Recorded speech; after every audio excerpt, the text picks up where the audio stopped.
सभी को नमस्कार। मैं रमन शर्मा आप सभी का अपने YouTube चैनल पर स्वागत करता हूं। अगर आप इस चैनल पर नए हैं तो चैनल को सब्सक्राइब करें, वीडियोस को लाइक, कमेंट और शेयर करें।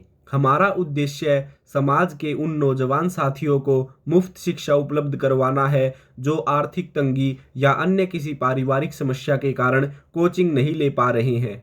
आज हम मध्यकालीन भारतीय इतिहास के अंतर्गत मराठा साम्राज्य के पेशवाओं के इतिहास के बारे में पढ़ेंगे। इस वीडियो से पहले हम मराठा साम्राज्य के अंतर्गत छत्रपति शिवाजी महाराज और शिवाजी के उत्तराधिकारियों के बारे में पढ़ चुके हैं। आज हम पेशवाओं का इतिहास पढ़ेंगे, तो अंत तक जरूर बने रहें। जैसा कि आप सभी जानते हैं, छत्रपति शिवाजी के अष्टप्रधान नाम के 8 मंत्री थे। उन अष्टप्रधान में सर्वाधिक महत्वपूर्ण व सम्मानित पद कौन सा था? पेशवा का पद था। पेशवा का सचिवालय या पेशवा का दफ्तर क्या कहलाता था? हुजूर दफ्तर कहलाता था।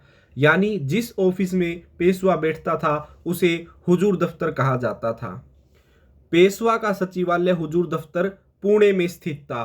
क्वेश्चन पूछा जा सकता है कि हुजूर दफ्तर कहां पर स्थित था? पुणे में था। या फिर पूछा जा सकता है कि पेशवा कहां पर रहता था?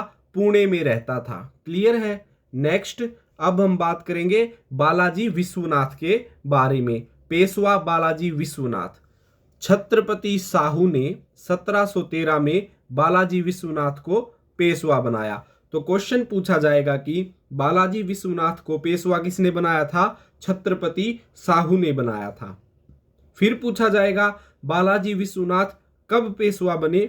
1713 में बने थे। क्लियर है? नेक्स्ट, पेशवा का पद बालाजी विश्वनाथ के बाद वंशानुगत हो गया था। कहने का अभिप्राय यह है कि बालाजी विश्वनाथ से पहले जितने भी पेशवा बने थे वे सभी पेशवा अपनी योग्यता के हिसाब से बने थे, लेकिन बालाजी विश्वनाथ के बाद जितने भी पेशवा बने वे वंशानुगत बने थे। यानी बालाजी विश्वनाथ के बाद उनका पुत्र, उसके बाद उसका पुत्र, उसके बाद उसका पुत्र, यानी ये एक ही परिवार के लोग बनते गए। क्लियर है? नेक्स्ट, बालाजी विश्वनाथ की मृत्यु कब हुई? 1720 में हुई। तो बालाजी विश्वनाथ की मृत्यु के बाद उनका बेटा बाजीराव प्रथम पेशवा बना था। क्लियर है?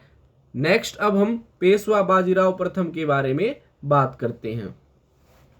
बाजीराव प्रथम पेशवा कब बने? 1720 में बने थे। क्लियर है? नेक्स्ट, हिंदू पद पादशाही का सिद्धांत किसने दिया था? बाजीराव प्रथम ने दिया था। बाजीराव प्रथम मस्तानी से संबंध होने के कारण चर्चित रहा था। बाजीराव मस्तानी नाम से एक फिल्म बनी थी। वह फिल्म बाजीराव प्रथम और मस्तानी के प्रेम संबंध के ऊपर बनी हुई फिल्म है। क्लियर है? नेक्स्ट, पालखेड़ा का युद्ध 7 मार्च 1728 को बाजीराव प्रथम और निजामुल मुल्क के बीच लड़ा गया। इस युद्ध में बाजीराव प्रथम की विजय हुई थी। क्लियर है? क्वेश्चन पूछा जाएगा पालखेड़ा का युद्ध कब लड़ा गया था? 7 मार्च 1728 को लड़ा गया था।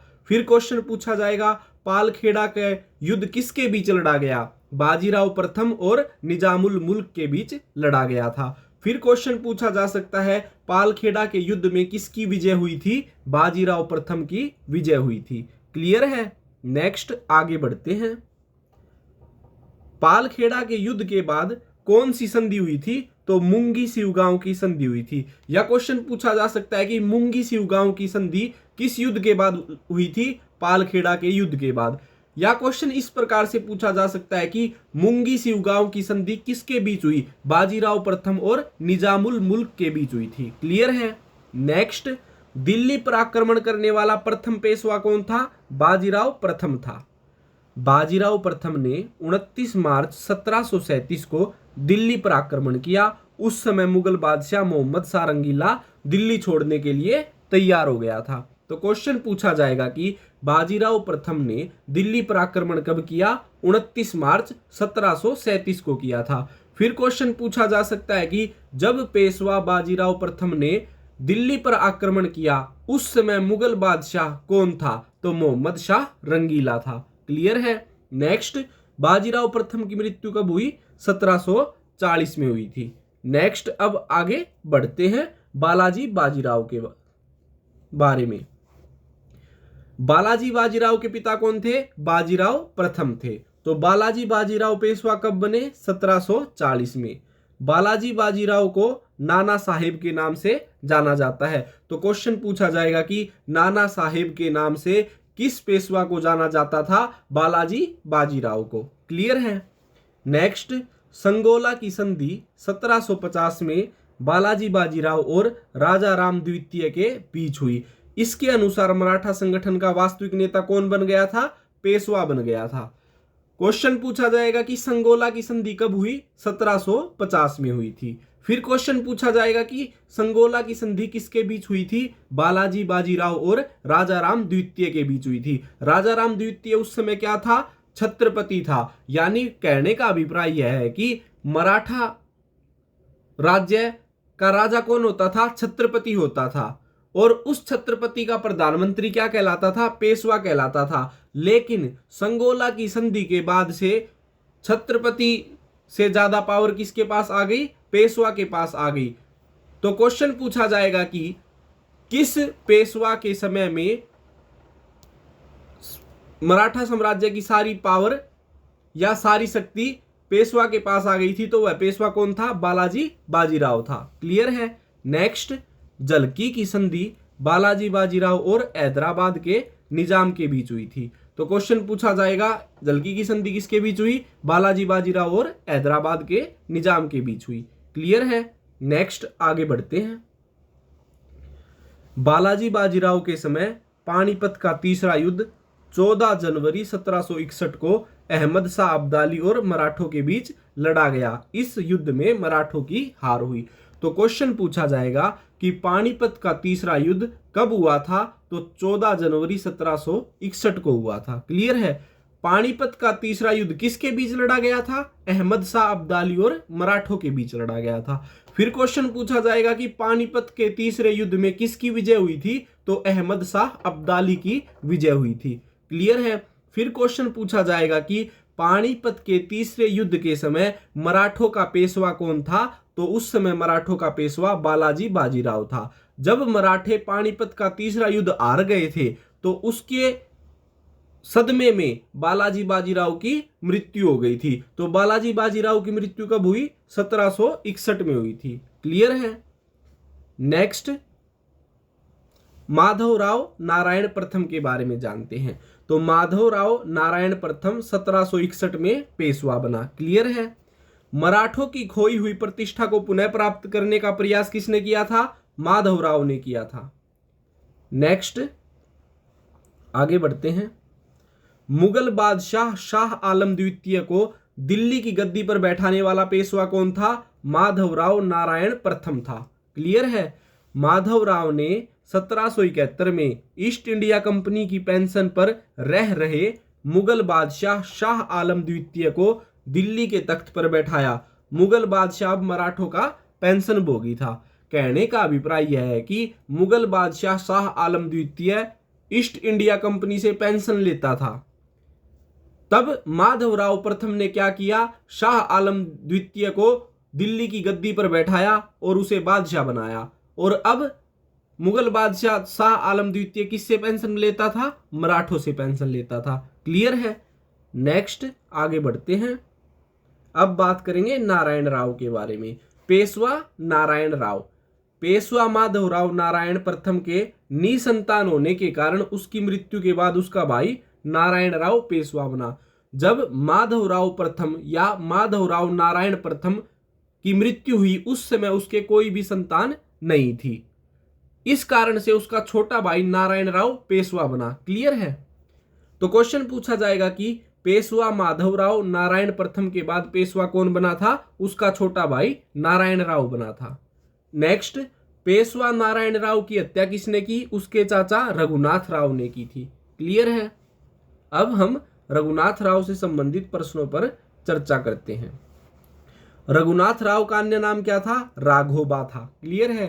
पेशवा नारायण राव की मृत्यु के बाद रघुनाथ राव या राघोबा ने स्वयं को पेशवा घोषित किया, किंतु तत्काल ही पेशवा नारायण राव की विधवा के पुत्र हो जाने पर जनमत के सहयोग से नाना फडणवीस ने राघोबा को पद से हटाकर 1 महीने 18 दिन के बालक माधवराव नारायण द्वितीय को पेशवा बनाया। कहने का अभिप्राय यह है कि जब रघुनाथ राव ने पेशवा नारायण राव की हत्या की तो उसके बाद उसने खुद को क्या कहा कि मैं ही पेशवा हूं। लेकिन कुछ दिनों के बाद ही पेशवा नारायण राव की जो विधवा थी वो गर्भवती थी, उसके लड़का हुआ। तो जैसे ही उसको लड़का हुआ तो नाना फडणवीस ने क्या किया, 1 महीने 18 दिन के बालक जिसका नाम था माधवराव नारायण द्वितीय को क्या किया, पेशवा बना दिया। क्लियर है। नेक्स्ट, सूरत की संधि कब हुई? 1775 में हुई थी, जिसके अनुसार अंग्रेजों ने रघुनाथ राव को सैनिक सहायता देना स्वीकार किया तथा युद्ध के बाद विजय प्राप्त करने पर पेशवा बनाने का वचन दिया। तो सूरत की संधि कब हुई? 1775 में। अंग्रेजों ने रघुनाथ राव को कहा कि हम मराठों को हराकर तुम्हें राजा बनाएंगे या पेशवा बनाएंगे। नेक्स्ट, पुरंदर की संधि कब हुई? 1776 में, जिसके तहत ईस्ट इंडिया कंपनी ने रघुनाथ राव से समर्थन वापस ले लिया था। क्लियर है। तो सूरत की संधि कब हुई? 1775 में। पुरंदर की संधि 1776 में। क्लियर है। नेक्स्ट, अब बात करेंगे माधवराव नारायण द्वितीय के बारे में। सबसे कम आयु में पेशवा बनने वाला मराठा शासक कौन था? माधवराव नारायण द्वितीय था।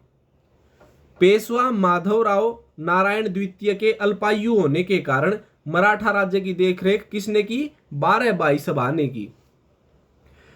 देखिए, जैसा कि आप लोग जानते हैं, माधवराव नारायण द्वितीय जब पेशवा बना उस समय उसकी आयु सिर्फ 1 महीने 18 दिन की थी। तो 1 महीने 18 दिन का बालक कोई भी निर्णय नहीं ले सकता। कहने का अभिप्राय है कि वो तो बोल ही नहीं सकता, तो निर्णय कहां से लेगा। इसलिए उस समय पर शासन को सही प्रकार से चलाने के लिए एक परिषद बनाई गई जिसके अंदर 12 सदस्य थे। इस कारण उन 12 सदस्यों के कारण उस सभा या उस परिषद का नाम क्या रखा गया? 12 भाई सभा रखा गया। क्लियर है। तो 12 भाई सभा में कितने सदस्य थे? 12 सदस्य थे। जो 12 भाई सभा थी उसके अंदर 2 प्रमुख सदस्य कौन कौन थे? नाना फडणवीस व महादजी सिंधिया थे। क्लियर है। नेक्स्ट, नाना फडणवीस का मूल नाम क्या था? बालाजी जनार्दन भानु था। मराठों का मैकियावेली किसे कहा जाता है? नाना फडणवीस को कहा जाता है। नाना फडणवीस ने ही माधवराव नारायण द्वितीय की शिक्षा का प्रबंध कराया था। प्रबंध तो क्या कराया था, उन्होंने उसको शिक्षा ग्रहण ही नहीं करने दिया ताकि उसका जो व्यक्तित्व है वो विकसित न हो सके। इस कारण से पेशवा माधवराव नारायण द्वितीय ने क्या किया, उसकी मृत्यु हो गई अपने महल के छज्जे से गिरने के कारण। ये बात क्लियर नहीं है कि उसने अपने महल के छज्जे से कूदकर आत्महत्या की या किसी दुर्घटनावश उसकी मृत्यु हुई। क्लियर है। नेक्स्ट, अब बात करेंगे बाजीराव द्वितीय के बारे में। पेशवा बाजीराव द्वितीय। मराठा साम्राज्य का अंतिम पेशवा कौन था? बाजीराव द्वितीय था। बाजीराव द्वितीय के पिता का नाम क्या था? राघोबा या रघुनाथ राव। बाजीराव द्वितीय अंग्रेजों की सहायता से पेशवा बना था। तो क्वेश्चन पूछा जाएगा कि अंग्रेजों की सहायता से पेशवा बनने वाला व्यक्ति कौन था? बाजीराव द्वितीय था। मराठों के पतन में सर्वाधिक योगदान किसका था? बाजीराव द्वितीय का था। क्लियर है। सहायक संधि स्वीकार करने वाला प्रथम मराठा सरदार कौन था? बाजीराव द्वितीय था। क्लियर है। नेक्स्ट, आगे बढ़ते हैं। अब बात करेंगे तीसरे आंग्ल मराठा युद्ध के बारे में। तीसरे आंग्ल मराठा युद्ध में मराठों का नेतृत्व किसने किया? बाजीराव द्वितीय ने किया था। इस युद्ध में कौन जीता था? अंग्रेज जीते थे। क्लियर है। 3 अंग्रेजों और मराठों के बीच में 3 युद्ध हुए थे जिन्हें हम अलग से वीडियो के अंदर समझेंगे। इस समय बाजीराव द्वितीय के बारे में बात हो रही है, तो बाजीराव द्वितीय के शासनकाल में तीसरा आंग्ल मराठा युद्ध हुआ था, तो उसके बारे में बात की जा रही है। कोरेगांव व अष्टी के युद्ध में हारने के बाद पेशवा बाजीराव द्वितीय ने मैलकम के सम्मुख आत्मसमर्पण किया। तो क्वेश्चन पूछा जाएगा कि किस युद्ध में हारने के बाद बाजीराव द्वितीय ने आत्मसमर्पण किया था? तो वो था कोरेगांव व अष्टी का युद्ध। क्लियर है। फिर क्वेश्चन पूछा जाएगा कि पेशवा बाजीराव द्वितीय ने किसके सम्मुख आत्मसमर्पण किया था? मैलकम के सम्मुख आत्मसमर्पण किया था। क्लियर है। इसके बाद हुई थी पूना की संधि। तो पूना की संधि कब हुई? 13 जून 1817 को। किसके बीच हुई थी? मैलकम और बाजीराव द्वितीय के बीच हुई थी। मैलकम कौन था? अंग्रेज अधिकारी था। पूना की संधि के अनुसार अंग्रेजों ने पेशवा के पद को समाप्त कर बाजीराव द्वितीय को 8 लाख वार्षिक पेंशन देकर बिठूर भेज दिया। तो क्वेश्चन पूछा जाएगा कि पूना की संधि कब हुई? 13 जून 1817 को हुई थी। फिर पूछा जाएगा कि पूना की संधि किसके बीच हुई? अंग्रेज अधिकारी मैलकम और पेशवा बाजीराव द्वितीय के बीच हुई थी। फिर क्वेश्चन पूछा जाएगा कि पेशवा का पद किस संधि के तहत खत्म किया गया था? पूना की संधि के तहत खत्म किया गया था। फिर क्वेश्चन पूछा जाएगा कि बाजीराव द्वितीय को अंग्रेजों ने कितने रुपए की वार्षिक पेंशन दी थी? तो 8 लाख रुपए की वार्षिक पेंशन दी थी। फिर क्वेश्चन पूछा जाएगा कि अंग्रेजों ने बाजीराव द्वितीय को पेंशन देकर कहां पर भेज दिया था? बिठूर भेज दिया गया था। क्लियर है? नेक्स्ट आगे बढ़ते हैं। बाजीराव द्वितीय की मृत्यु बिठूर में 1853 में हुई। तो क्वेश्चन पूछा जाएगा कि बाजीराव द्वितीय की मृत्यु कहां पर हुई? बिठूर में हुई। कब हुई? 1853 में हुई। तो आज हमने मराठा साम्राज्य के पेशवाओं के बारे में पढ़ा। सभी महत्वपूर्ण प्रश्न है, इन सभी को अच्छे से याद कर लीजिएगा। नेक्स्ट वीडियो में हम अंग्रेजों और मराठों के बीच हुए युद्धों के बारे में पढ़ेंगे। तो उस वीडियो को भी आप जरूर देखें। सभी वीडियोस इंपॉर्टेंट है और सभी को आपको याद करना होगा, तभी आपका एग्जाम क्लियर होगा। धन्यवाद। जय हिंद, जय भारत।